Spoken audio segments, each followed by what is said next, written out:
सच, साहस, सरोकार। नमस्कार, मैं हूं अर्चना। आप देख रहे हैं प्राइम टीवी। वक्त हो गया है शहर शहर खबर खबर का। दिल्ली एनसीआर की हवा लगातार खराब होती जा रही है। आपको बता दें कि दिल्ली एनसीआर की हवा दीपावली वाले दिन से ही लगातार खराब होती जा रही है। बताया जा रहा है कि सरकार ने बैन लगाया था पटाखों पे, लेकिन उसके बाद भी दिल्ली में भारी मात्रा में पटाखे छोड़े गए थे, जिसके बाद से दिवाली के दूसरे दिन से ही दिल्ली की जो हवा थी वो लगातार खराब होती जा रही थी। दिल्ली में वायु गुणवत्ता सूचकांक यानी कि AQI आज भी गंभीर श्रेणी में पहुंच गया है। बता दें कि आंकड़ों के अनुसार सुबह 6 बजे राष्ट्रीय राजधानी में AQI गिरकर 432 पे आ गया, जो गंभीर श्रेणी में आता है। कल शाम 4 बजे ये 418 था। तो वही केंद्रीय प्रदूषण नियंत्रण बोर्ड के आंकड़ों के अनुसार दिल्ली के अधिकांश क्षेत्रों में AQI का स्तर गंभीर दर्ज किया गया है और लोगों को कोई राहत नहीं है। एनसीआर के अधिकांश इलाके आज भी स्मॉग की पतली चादर के साथ लिपटी हुई नजर आ रही थी। कई जगहों पर AQI 400 के पार पहुंच गया। मौसम विभाग ने आज के लिए ऑरेंज अलर्ट भी जारी किया हुआ है। जानकारी के मुताबिक शुक्रवार से ही हवा की रफ्तार थोड़ी बढ़ेगी, तब मालूम होगा कि तब जाकर मामूली सी राहत मिल सकेगी। इसी पे आगे जानकारी देने के लिए हमारे साथ दिल्ली से हमारे संवाददाता इरशाद जुड़ चुके हैं। इरशाद, दिल्ली एनसीआर की AQI बराबर खतरे निशान के ऊपर चढ़ती जा रही है और हवा खराब होती जा रही है, क्या कहना है इसके बारे में? जी अर्चना, आपको बता दें कि दिवाली का महापर्व अभी निकला है और उस पर पॉल्यूशन को कंट्रोल करने के लिए बहुत सारे जो नियम लागू किए गए थे। आज अगर देखी जाए तो दिल्ली में सर्दियों की आहट आज आई है और पहला दिन ऐसा था कि आज सर्दी, बुधवार को भी सर्दी ज़्यादा थी, लेकिन आज जो सुबह सर्दी का जो सेल्सियस है वो 16 डिग्री सेल्सियस तक पहुंचा था और इसी के साथ सड़कों पर समझ नहीं आ रहा था कि कोहरा है कि या पॉल्यूशन।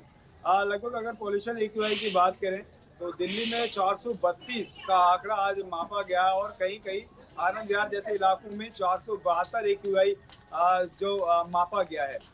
जी इरशाद, लेकिन दीपावली के बाद से ही दिल्ली की हवा बराबर खराब होती नजर आ रही है। क्या कहना है और सरकार किस तरीके के कदम उठा रही है इसे रोकने के लिए?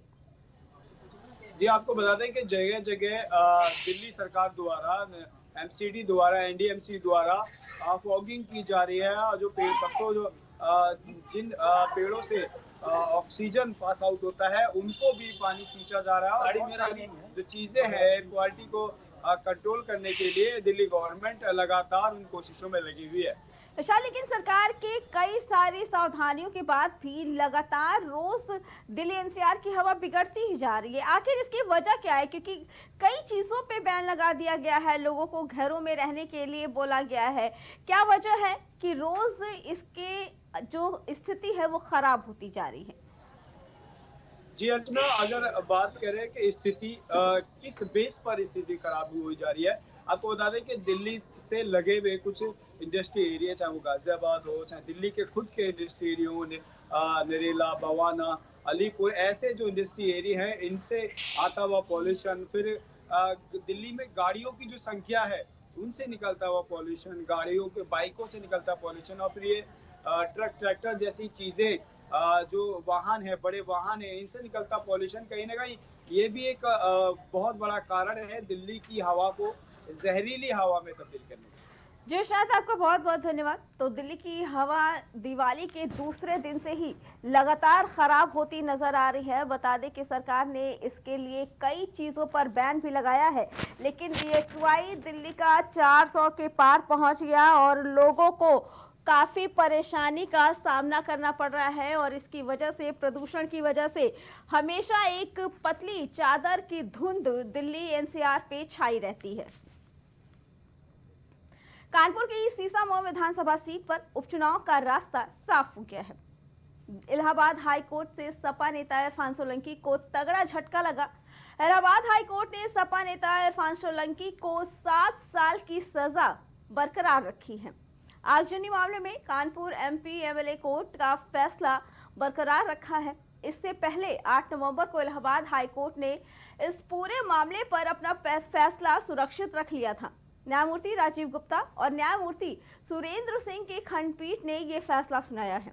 दरअसल कानपुर की स्पेशल एमपी-एमएलए कोर्ट ने आगजनी मामले में सपा नेता और पूर्व विधायक इरफान सोलंकी समेत आधा दर्जन लोगों को दोषी ठहराते हुए 7 साल की सजा सुनाई है। 7 साल की सजा सुनाए जाने के बाद इरफान सोलंकी की विधायकी चली गई थी। इसके बाद सपा नेता इरफान सोलंकी ने ट्रायल कोर्ट के फैसले के खिलाफ इलाहाबाद हाई कोर्ट का दरवाजा खटखटाया था। दोषी करार दिए जाने के बाद और सजा के ऐलान के फैसले के खिलाफ हाई कोर्ट में उन्होंने अपील दाखिल की थी। अब इलाहाबाद हाई कोर्ट ने इरफान सोलंकी की 7 साल की सजा को बरकरार रखा है। देखिए, इरफान सोलंकी, रिजवान सोलंकी और कुछ अन्य लोगों को 7 साल की सजा वहां की ट्रायल कोर्ट ने दी थी आगजनी के एक मामले में, जिसमें हम लोगों ने अपील दाखिल की थी और अपील के साथ एक अंतरिम प्रार्थना पत्र दिया था कि उसमें सजा को स्थगित कर दिया जाए और इनका जमानत दे दी जाए। ऑनरेबल कोर्ट का फैसला है, जमानत तो मंजूर कर ली दोनों लोगों की ऑनरेबल कोर्ट ने, लेकिन सजा स्थगित किए जाने की प्रार्थना हमारी स्वीकार नहीं हुई है, जिसकी वजह से उसका प्रभाव ये होगा कि फिलहाल सदस्यता उनकी बहाल नहीं होगी। इसका इम्पैक्ट क्या पड़ेगा चुनाव पर?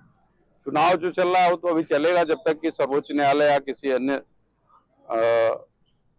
सर्वोच्च न्यायालय के अलावा अन्य कोई विकल्प भी नहीं है। सर्वोच्च न्यायालय से जब तक कोई इसमें हस्तक्षेप नहीं होता है तब तक चुनाव पे कोई असर नहीं पड़ेगा। आप लोगों की तरफ से मुख्य रूप से क्या दलील दी गई थी? हमारी तरफ से मुख्य दलील ये थी कि इस घटना का कोई चश्मदीद साक्षी नहीं है, परिस्थितियों के आधार पे इनमें मुलजिम बनाया गया है और जो भी गवाह आए हैं वो सब कहे हम घटनास्थल पे बाद में पहुंचे हैं, इसलिए न तो कोई डायरेक्ट एविडेंस है न कोई इनडायरेक्ट एविडेंस है। मुख्य तर्क ये था। इसी पे आगे जानकारी देने के लिए हमारे साथ हमारे संवाददाता अभिनव जुड़ चुके हैं। अभिनव, आज इरफान सोलंकी को एक झटका लगा है और उनकी सजा को हाई कोर्ट ने बरकरार रखा है, क्या कहना है इसके बारे में? कानपुर की सीतामऊ से समाजवादी पार्टी के विधायक इरफान सोलंकी को इलाहाबाद हाईकोर्ट से आज जमानत मिल गई है। आगजनी हिंसा के मामले में उनकी सजा हुई थी, 7 साल की सजा दी गई, इसमें अब उनको जमानत मिल गई है, लेकिन कोर्ट ने उनकी जो सजा है रोक नहीं लगाई है। इसका मतलब ये हुआ कि इरफान सोलंकी की सजा जो है वो अभी भी जारी रहेगी। जमानत जरूर उनको मिल गई है और चूंकि जब 2 साल से अधिक की सजा होती है तो ऐसे में उनकी सदस्यता जो है विधानसभा की वो चली जाती है, उनकी विधायकी चली जाती है। और जिसके बाद देखिए सीतामऊ में उपचुनाव हो रहा है। कल अखिलेश यादव सीतामऊ में प्रचार कर रहे थे। इरफान सोलंकी की पत्नी नसीम सोलंकी को सपा ने प्रत्याशी बनाया है। अगर कोर्ट इरफान सोलंकी की सजा रद्द कर देता या ऐसा कुछ फैसला देता जिसमें सजा उनकी समाप्त हो जाती, रोक लग जाती, तो फिर ऐसा माना जा रहा था कि सीतामऊ में उपचुनाव न होता, उपचुनाव वहां चल जाता, इरफान सोलंकी दोबारा से वहां से विधायक हो जाते। लेकिन चूंकि अब इरफान सोलंकी की सजा अभी भी बरकरार है, कोर्ट ने सजा पे रोक नहीं लगाई है और सिर्फ जमानत दी है, तो ये इरफान सोलंकी के लिए राहत भरी खबर है क्योंकि फिलहाल उनको जमानत मिल गई इस मामले में। लेकिन लगातार देखिए जो कोर्ट है उसने अभी सजा बरकरार रखी है। उनकी पत्नी नसीम सोलंकी कानपुर से चुनावी मैदान में है। समाजवादी पार्टी के अध्यक्ष अखिलेश यादव ने कल उनके लिए प्रचार किया और कहा कि मैं जब मिलने आया इरफान सोलंकी आपके विधायक से तो उनकी जेल जो है बदल दी गई। पहले कानपुर जेल में बंद थे इरफान सोलंकी, फिर उनकी जेल ट्रांसफर की गई प्रशासन द्वारा। तो इस तरह के तमाम आरोप जो है वो भाजपा सरकार पर सपा ने लगाए हैं और देखने वाली बात है कि अब सीतामऊ चुनाव में क्या कुछ इसका प्रभाव पड़ता है, क्योंकि देखिए 20 तारीख को वोटिंग होनी सीतामऊ में जहां से इरफान सोलंकी विधायक थे और अब उनकी जो सजा है वो फिलहाल बरकरार है, लेकिन उनको जमानत मिल गई है। जी अभिनव, इसको लेकर अब सपा की तरफ से क्या कदम उठाया जाएगा? क्या इस पे आगे की कार्रवाई के लिए या इस पे और अर्जी दाखिल की जाएगी? आखिर सपा की तरफ से क्या इस पे आगे कदम उठाया जाएगा? जो वकील है, लीगल टीम है, वो आगे सुप्रीम कोर्ट, सर्वोच्च न्यायालय का रुख कर सकती है ना। लेकिन इसके अलावा अगर बात करें तो समाजवादी पार्टी जो है वो इसको पूरा चुनावी मुद्दा बनाने की कोशिश करेगी। लगातार देखिए अखिलेश यादव कह रहे हैं कि जो भाजपा है वो अपनी ताकत का दुरुपयोग कर रही है। कल कानपुर के सीतामऊ में उन्होंने लंबा भाषण दिया, तमाम मुद्दों को लेकर उन्होंने उठाया। वहीं इरफान सोलंकी की बात की, उन्होंने कहा कि हमें ये चुनाव का दिन इसलिए ही देखना पड़ा क्योंकि आपके विधायक को इन लोगों ने फंसाया। तो लगातार देखिए पब्लिक में एक मैसेज देने की कोशिश की जा रही है कि इरफान सोलंकी को प्रशासन ने फंसाया, भारतीय जनता पार्टी ने जानबूझ के फंसाया है और अब उसका जो हिसाब है वो जनता उनकी पत्नी नसीम सोलंकी को आने वाले आगामी चुनाव में वोट और समर्थन देके करेगी। जी अर्चना। अभिनव, क्या इस पे अभी तक किसी की तरफ से कोई बयानबाजी आई है सपा की तरफ से या भाजपा की साइड से?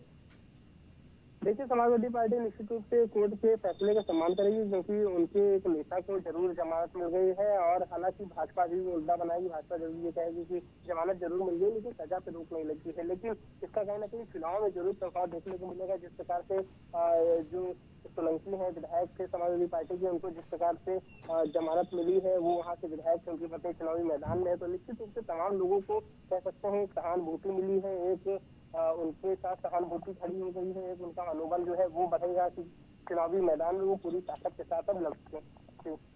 जी अभिनव, आपका बहुत बहुत धन्यवाद। तो आज इरफान सोलंकी को एक और बड़ा झटका लगा। दाखिल की थी अपने खिलाफ याचिका और सजा को निरस्त करने की मांग की थी, लेकिन इलाहाबाद हाई कोर्ट ने उसकी 7 साल की सजा को बरकरार रखा। अब